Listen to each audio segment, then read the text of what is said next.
আজকে আমি বানাচ্ছি গাজরের হালুয়া।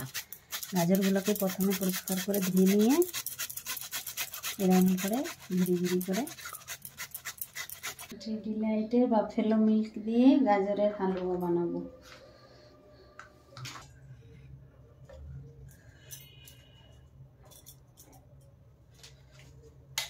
এক চামচ দিয়ে দিলাম,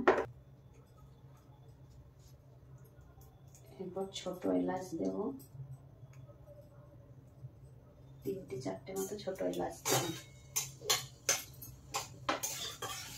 তারপর গাজরগুলো দিয়ে দেব। গাজরগুলো ধীরে ধীরে ভালো করে ভেজে নেব।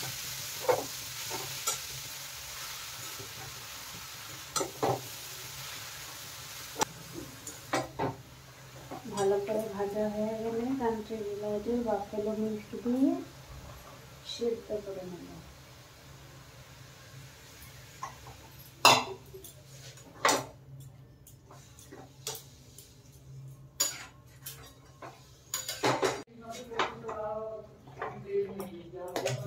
এবার চিনি দিয়ে নামিয়ে নেব। পরিমাণ মতো চিনি দিয়ে দেবো।